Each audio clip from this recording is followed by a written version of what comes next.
Ce que vous allez entendre est une aventure audio.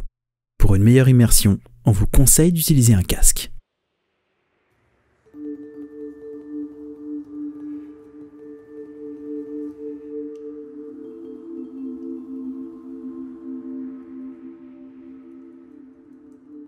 Mathilde, tu es toujours dans ta voiture, avec ta mère assise pas loin de toi.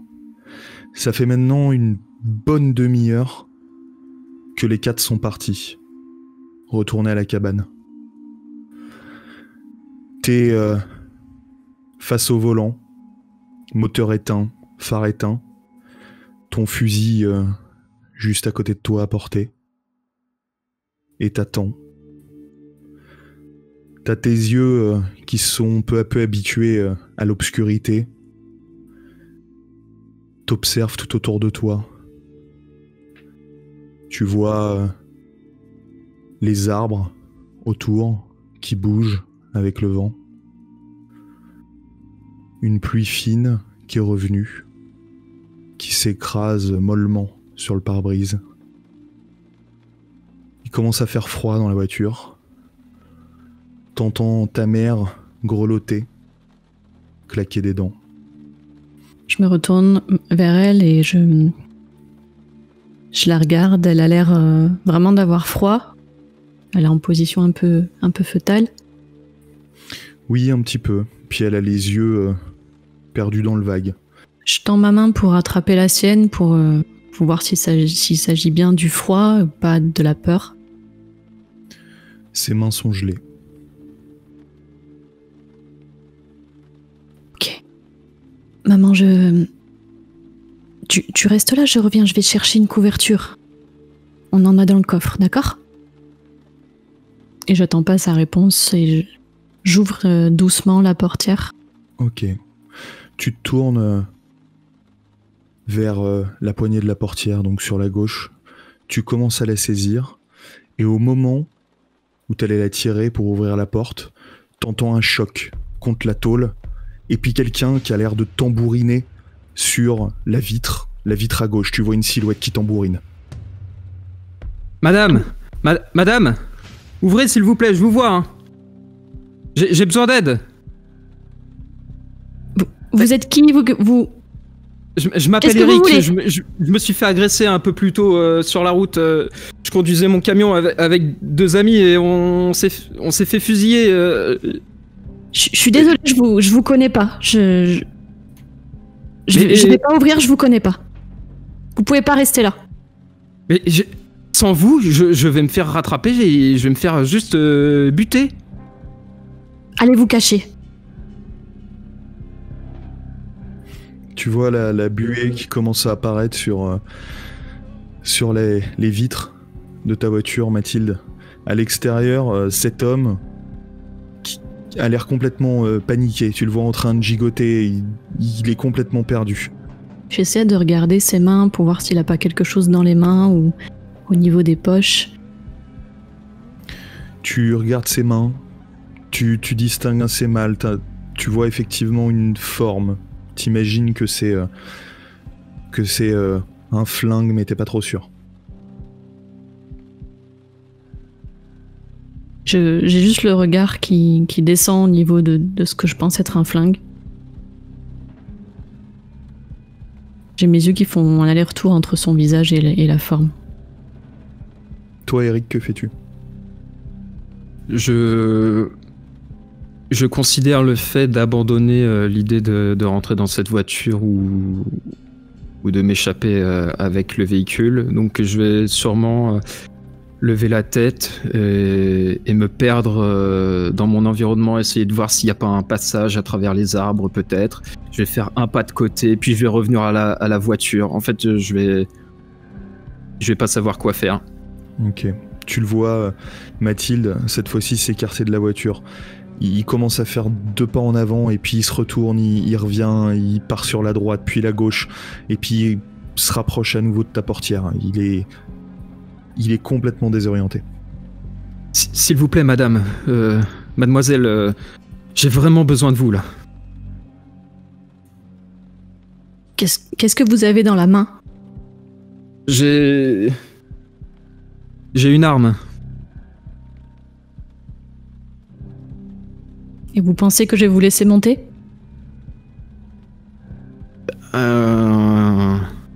C'est pas parce que j'en ai une que je vais vous tirer dessus. Enfin, je veux dire, je l'aurais peut-être déjà fait, non? Allez, s'il vous plaît, ça fait au moins un quart d'heure que je me traîne le cul sous cette flotte.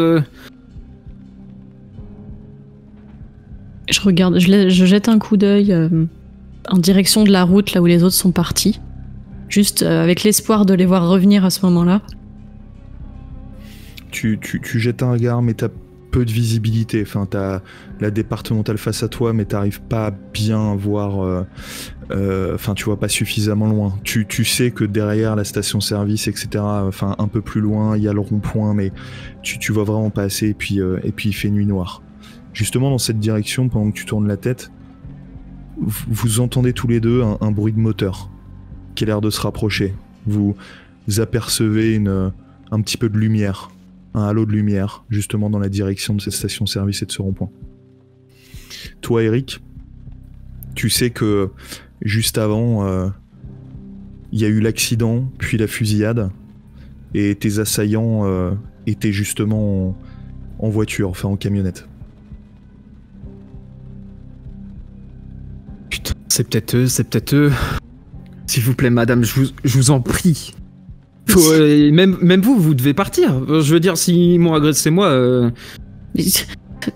Si je vous laisse monter, ils vont nous repérer. Enfin, je comprends pas. C'est quoi le but là? Pourquoi vous êtes là? Pourquoi vous voulez monter en fait? Parce que je dirais, on ira bien plus vite en véhicule qu'à pied. Je regarde l'essence.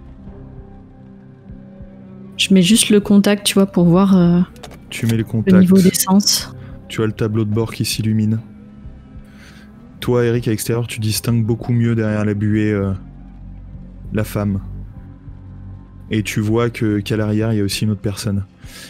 Tu vois l'essence, il en reste encore suffisamment, la moitié, en gros la moitié du plein.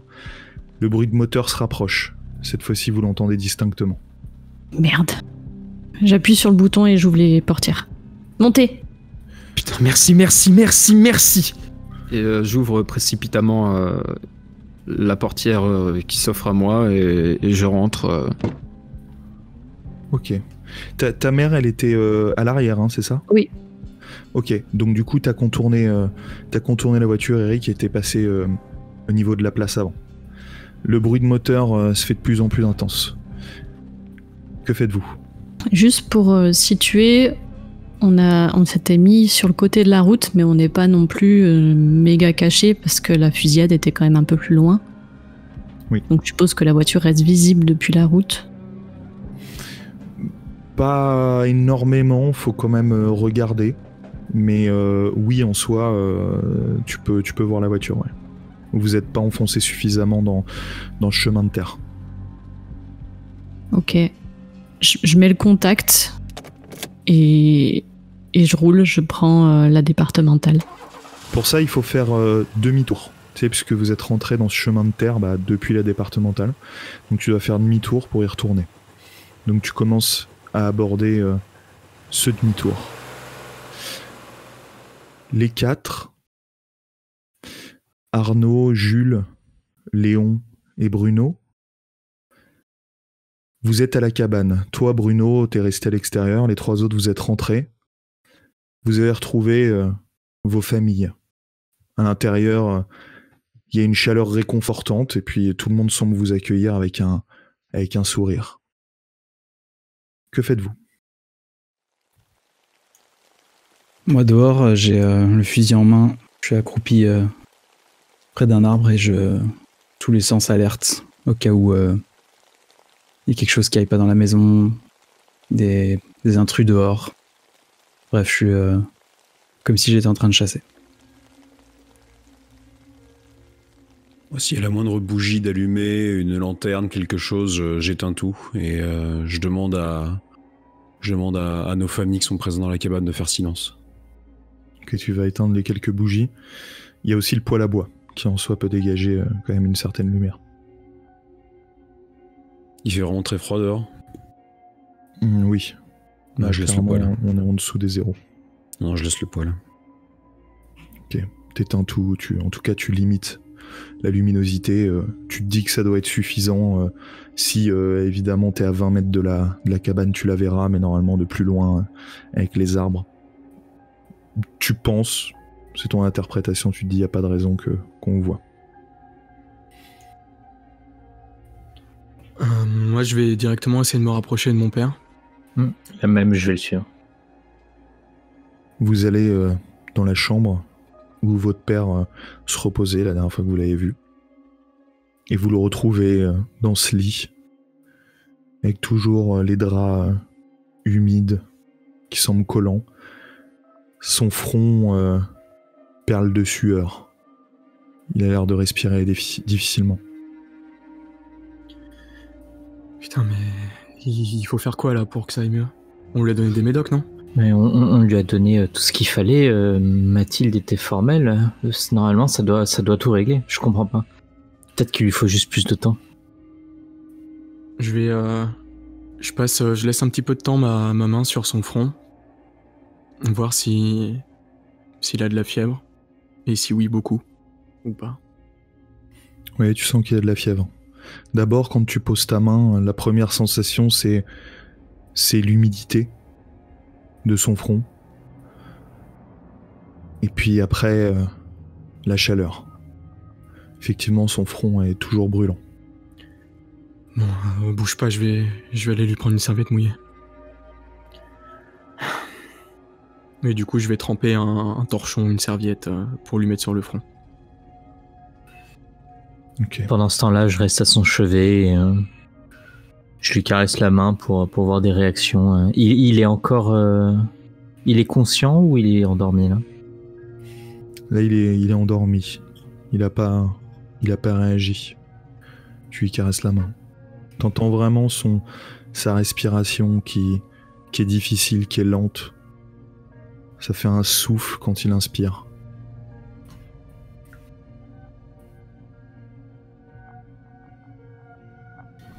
Ça va aller pas. Tu vas t'en sortir, hein. T'as vécu des moments beaucoup plus durs, hein. Allez, accroche-toi. Ça va bien se passer.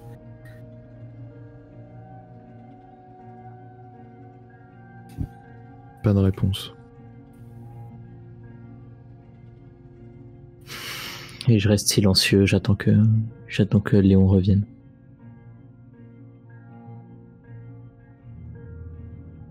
Bruno, tu restes à l'extérieur? Je laisse couler 2-3 minutes. Je sens qu'il se passe rien. J'ai vu les bougies s'éteindre, que... Bon, il se passe pas grand-chose. Je vais rentrer prudemment, tout en regardant autour de moi. Tu rentres dans la cabane. Il n'y avait aucun bruit. Rien d'alertant, pas de lumière. Donc t'es rentré dans la cabane. Tu retrouves toi aussi cette chaleur. T'aperçois pas les deux frères. Et tu vois Jules, qui est au centre de la pièce principale. Jules, tout le monde va bien? Ouais, j'ai l'impression, mais j'ai vu les deux genoux là commencer à s'agiter autour de Jacques. Je sais pas ce qui se passe. Bon, je vais aller voir. Tu te diriges vers la chambre de Jacques. Toi, Léon, que faisais-tu? J'étais parti tremper un torchon d'eau froide pour le mettre sur le front de notre père. Ok, t'es revenu. Tu lui as posé le torchon sur le front. Pas de réaction, t'imagines que ça doit lui faire du bien. Je sais pas ce qu'il faut faire là, Arnaud, ça commence à me stresser là. Il était censé aller mieux, putain, enfin je m'y connais rien, mais c'est... Enfin, j'ai eu une angine, j'en ai déjà eu, et ça passe quoi, et avec des médocs, et puis voilà. Il faut peut-être trouver Mathilde et peut-être que elle, si elle le regarde, elle verra quelque chose que nous on n'a pas vu. On n'est pas médecin, hein. Si ça se trouve, il a autre chose. Ça va vous paraître bizarre, mais pour une fois, je suis de l'avis d'Arnaud. La petite, elle s'occupe de sa mère depuis longtemps. Peut-être qu'elle pourra aider Jacques. Vous lui avez donné paracétamol? On lui a Ouais. tout donné. Vraiment, on lui a tout donné. On lui a donné les petites herbes. On lui a donné le paracétamol. Ça devrait aller mieux. Ça devrait aller mieux. Mais ça va pas mieux. Je sais pas ce qui se passe. Ça agit pas dans la minute. Calmez-vous. Bah oui, mais Ok. bon. Enfin là, ça y a Non, rien qui change ça quoi. fait 5 minutes que vous lui avez donné du paracétamol. Il faut une bonne demi-heure pour que ça agisse et que la fièvre descende. Donc, on panique pas et on retourne le voir dans 30 minutes. Ok? Calmez-vous. Mais Je pense qu'il y a plus important dehors. Je vous rappelle qu'on a entendu des coups de feu sur la route et qu'on a laissé Mathilde et sa mère toutes seules dans la voiture. Ouais.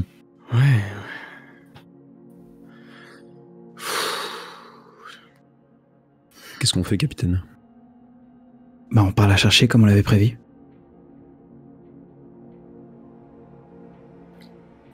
On peut pas laisser avec ce qui se passe à côté, on peut pas laisser papa et les autres seuls là. On est venu justement vérifier que tout va bien. Ouais, mais si on repart chercher Mathilde, faut que un ou quelques-uns d'entre nous, je sais pas, restent. Au cas où il se passe un truc. En partant, on fait un tour autour de la cabane, on vérifie qu'il n'y a rien à 1 kilomètre à la ronde, ils sont pas si loin que ça. On a mis quoi, une demi-heure à venir jusque-là, mais on a été hyper prudent tout le long. Ça veut dire que là, on accélère un petit peu le train, en quoi, 45 minutes, moins d'une heure, en tout cas sûr, on est revenu avec Mathilde et des couvertures en plus, les médicaments qu'elle a pu embarquer si elle avait des choses, j'en sais rien. Surtout si on revient en voiture. Mais on va peut-être pas faire ça. En plus, les coups de feu, ils ont cessé là. C'est fini. Hein. Enfin, Ouais, mais qui te dit qu'ils sont pas dans la zone encore? je pense qu'ils se sont calmés entre eux et que chacun est retourné chez soi parce que c'est bon, ils se sont foutus du plomb sur la gueule et maintenant ils vont aller soigner leurs blessés loin d'ici. Et puis de toute façon, on laisse une arme à Manon, tu m'as dit qu'elle savait tirer ta femme, Bruno. Oui, y a pas de souci. Bon bah Moi, on laisse je- un moi, fusil j'y à vais, là. Manon et puis on lui fait confiance. Ça te va, toi, Arnaud? De toute façon, ça prendra pas longtemps. Hein. Ça prendra pas longtemps. C'est bon. Et de toute manière, on a fait tout ce qu'on pouvait pour Jacques. Bruno a dit qu'il avait juste besoin de temps, donc. Et je pense que sortir de là, ça vous fera moins psychoter. Et vous prendrez un peu de distance avec la maladie de votre père. Votre père, c'est pas du genre à calancher dans son seuil dans la nuit. Hein. S'il y passe, ce sera en râlant et un verre à la main. Voilà. De toute façon, ce qui me rassure, moi, c'est qu'il a l'air de bien dormir là, donc au moins s'il dort, bah, il est pas en train de souffrir ou quoi que ce soit, donc je pense que pour les 30 prochaines minutes, on peut aller chercher Mathilde. Ok. Bon, traînons pas du coup. Allons-y. Léon, ça va? Ça te va? Ouais. Il faut qu'on fasse Voilà. vite, quoi. T'as pas l'air bien, gamin.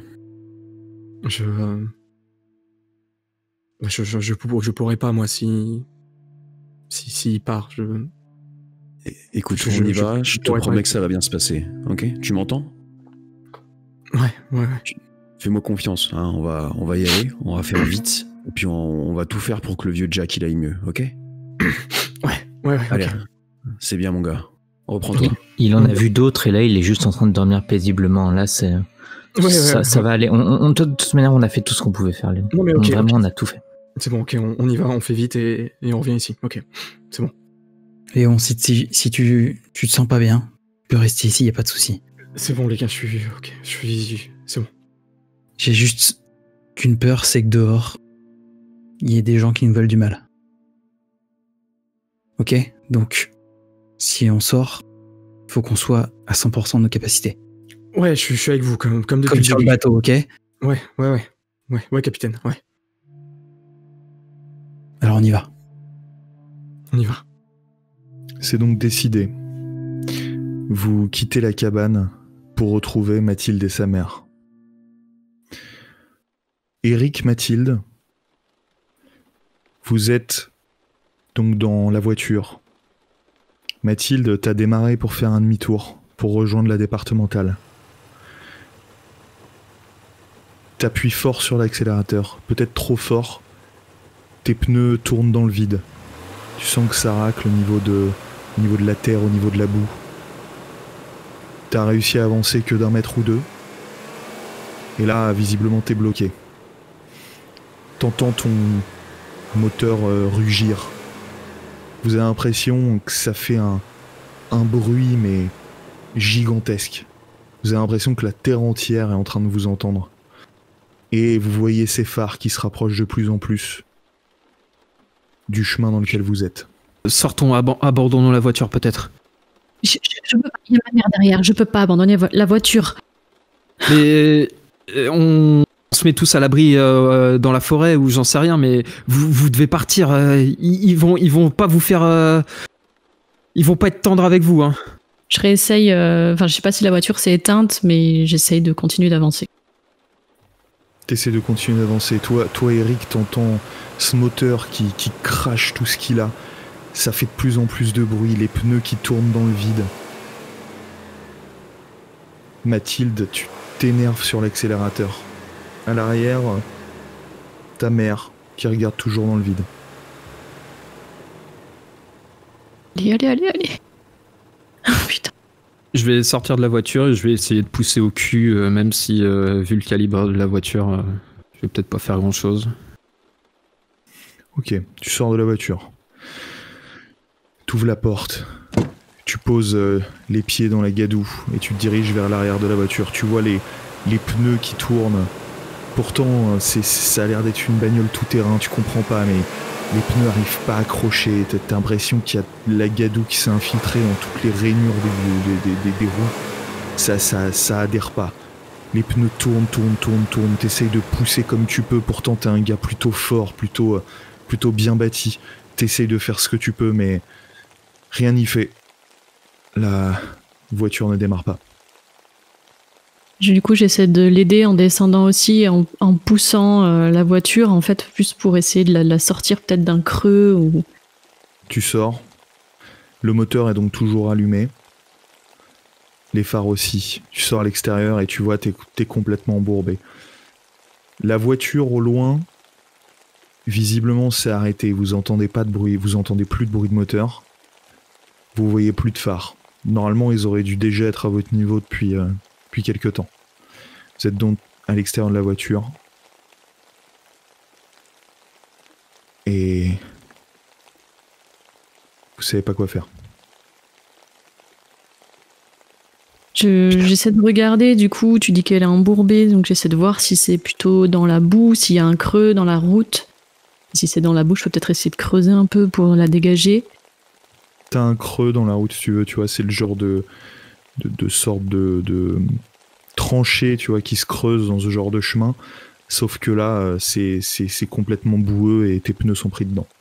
En gros, dans le demi-tour, t'as mis tes roues dedans. Pour vous, clairement, c'est pas la peine d'insister.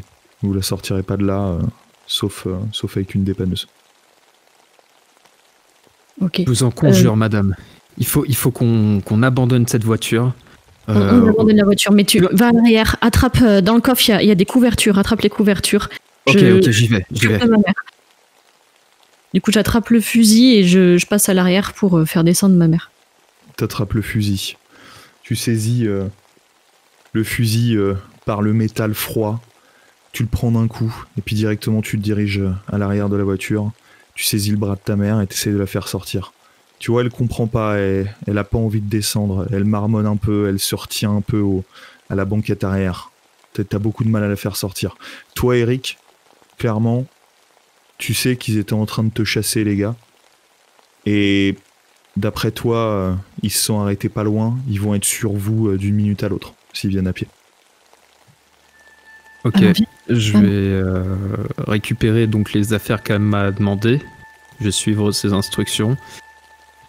Et puis après, je vais sortir mon arme et je vais me préparer à un assaut imminent de leur part.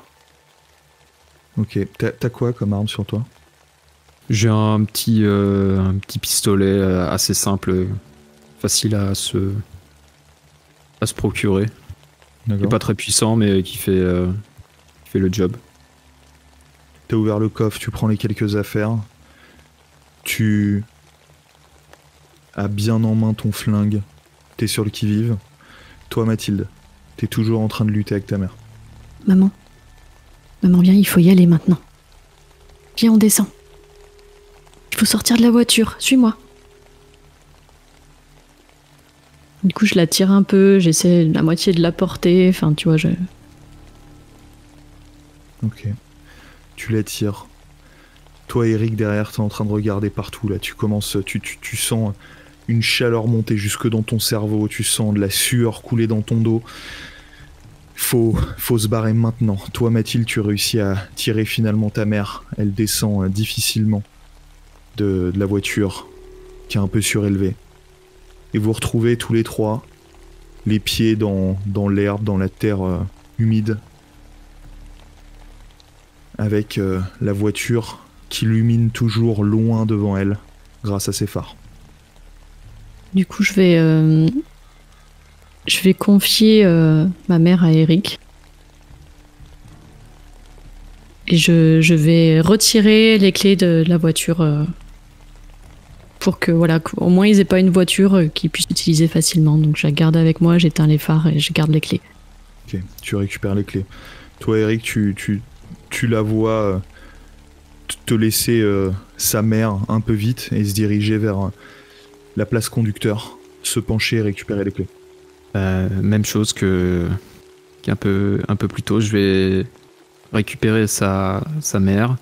Je vais la mettre sur mon côté, faire un peu barrière de mon corps, et je vais observer les environs, plutôt côté là où il y avait la voiture. Ouais. T'observes.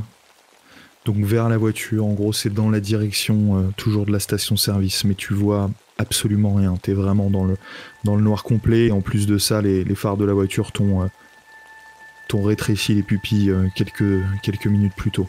Donc tes yeux doivent se réhabituer à tout ça, t'es toujours... tu distingues mal. Toi, Mathilde, t'as récupéré les clés, t'es retourné auprès d'Eric. Que faites-vous ?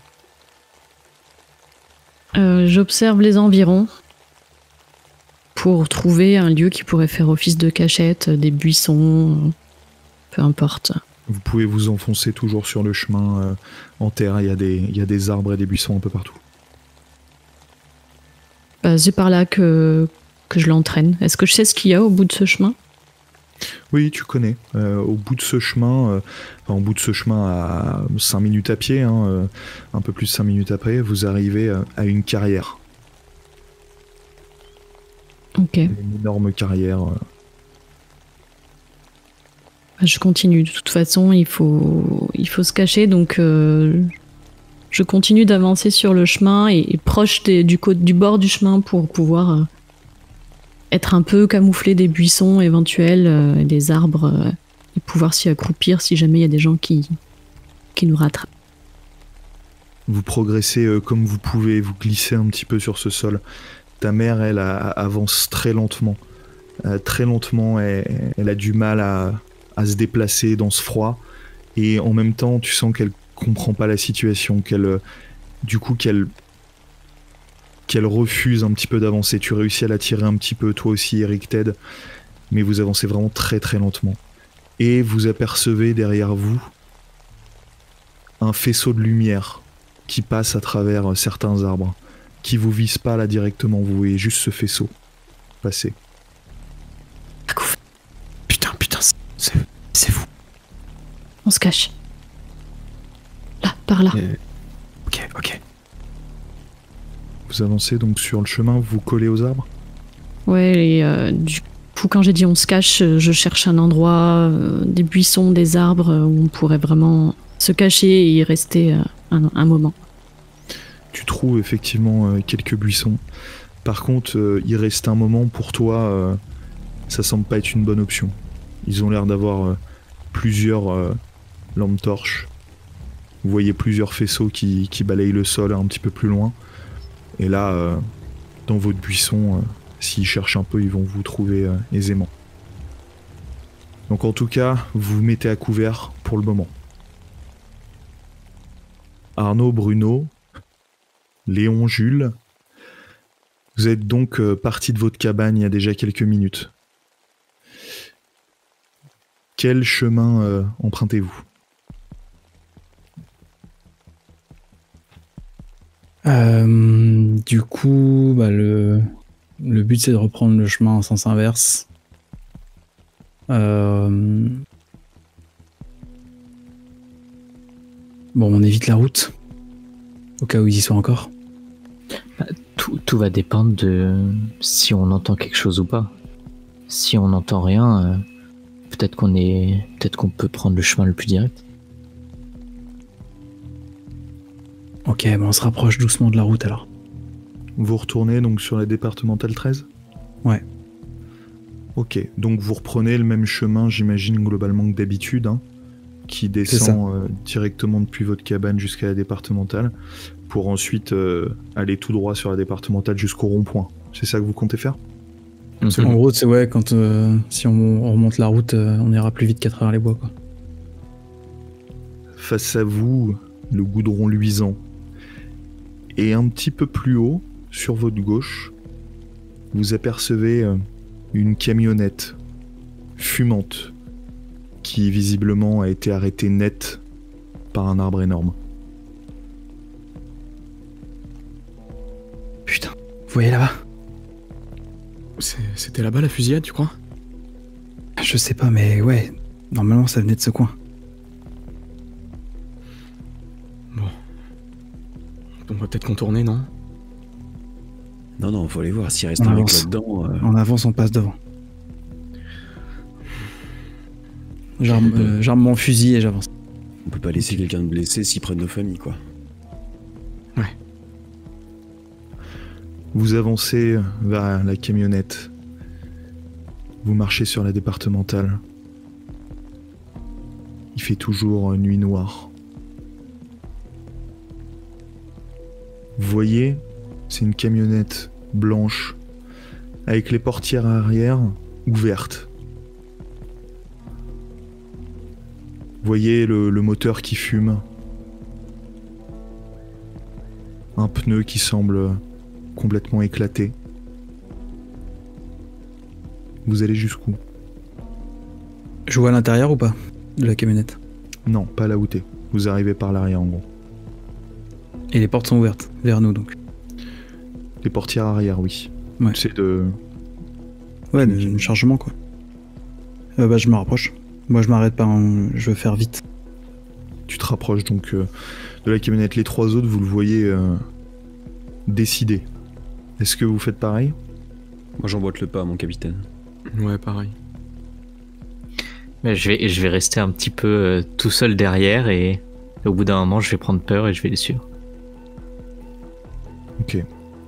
Tu laisses effectivement un petit peu de distance. Les trois avancent plus vite. Et finalement, tu te sens un peu seul. Tu presses le pas pour les rejoindre. Vous arrivez tous les quatre au niveau du véhicule. Vous êtes donc face au coffre. Il est vide.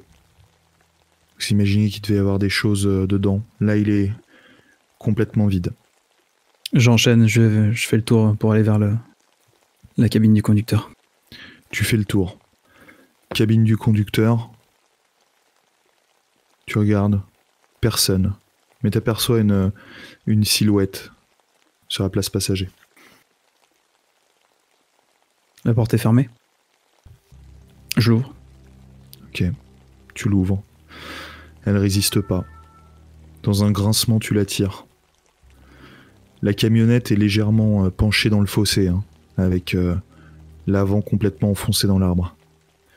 Tu regardes à l'intérieur et tu vois une silhouette qui est visiblement partie vers l'avant. Elle a le crâne qui a commencé à traverser le pare-brise. Bon, allez, on enchaîne, y a plus personne ici. Les trois, vous le voyez On avance. vous dire cette phrase un peu palo. Y a personne à l'intérieur? Plus personne de vivant, non. On se dépêche, Mathilde nous attend. Attends, il y a peut-être des choses utiles là-dedans, il faut prendre même 1 minute pour fouiller l'intérieur. J'ai peut-être dire une connerie, mais un moteur qui fume comme ça, la voiture elle risque pas d'exploser? Bah, Jules.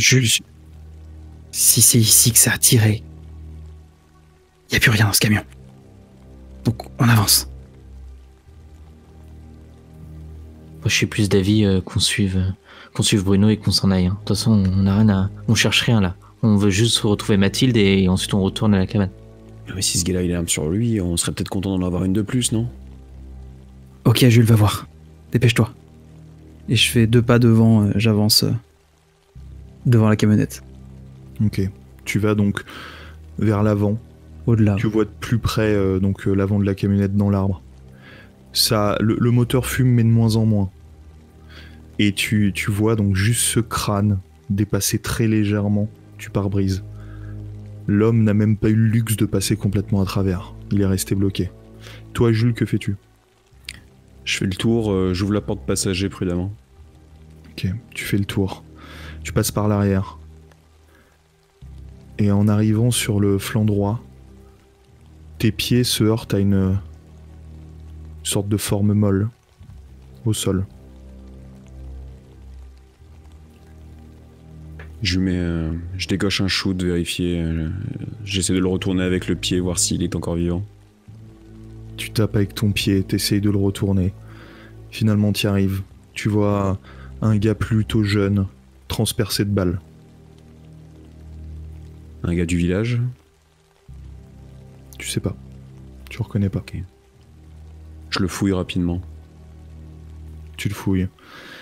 Que faites-vous, les deux frères? Je suis Bruno. En passant à côté du siège conducteur, je regarde à l'intérieur, voir ce qu'il a vu. Mais en continuant ma marche. Et ensuite, je le rejoins à son niveau dans la camionnette. Tu te baisses, tu t'aperçois toi aussi ce corps inerte. Et avec un dégoût, tu te rapproches de Bruno et tu te retrouves face aussi à ce spectacle du crâne brisé à travers le pare-brise. Il faut qu'on fasse vite là. Jules, fais vite, s'il te plaît. Allez. Et baissez d'un ton là. Moi, je reste vraiment à côté de Bruno. J'essaye de pas regarder ce qui se passe. Je me demande comment est-ce que Jules a la force d'aller vérifier ça alors qu'on sait exactement qu'il y a un corps. Et j'espère qu'on va repartir le plus vite possible. Jules, tu fouilles donc le corps. Tu trouves juste une carte, comme une carte de visite. Un peu froissée. L'encre a un peu coulé avec l'humidité, t'arrives pas bien à lire ce qu'il y a dessus, de toute manière il fait une nuit noire. Et puis tu trouves une sorte de couteau suisse. Un peu bas de gamme, c'est les couteaux suisses couleur rouge en plastoc. Rien de plus. Ok, j'empoche tout ça, je perds pas trop de temps et puis je me dirige vers la porte passager. Ok, t'es au niveau de la porte passager. Je l'ouvre. Tu saisis la poignée. Tu tires dessus d'un coup sec. Tu l'ouvres. Eric, Mathilde. Vous êtes donc dans votre buisson. Toujours ces faisceaux de lumière qui passent un peu partout. Maintenant, vous commencez à entendre des voix qui chuchotent, qui ont l'air de se parler. Toi, Mathilde, ta mère, à côté de toi, commence à marmonner et à fredonner une chanson. Tout doucement. Pas fort. Maman. Une chanson qu'elle adore, qu'elle t'a toujours chantée. Petite. Je prends une couverture que Eric a pris dans le coffre. Je lui mets sur les épaules et je la frictionne. Je me mets face à elle pour essayer de capter son regard. Et je chuchote. Maman, il faut qu'on soit silencieux, d'accord? Il faut pas faire de bruit. Il y a des hommes là-bas qui nous veulent peut-être du mal. S'il te plaît. Maman, tu m'entends?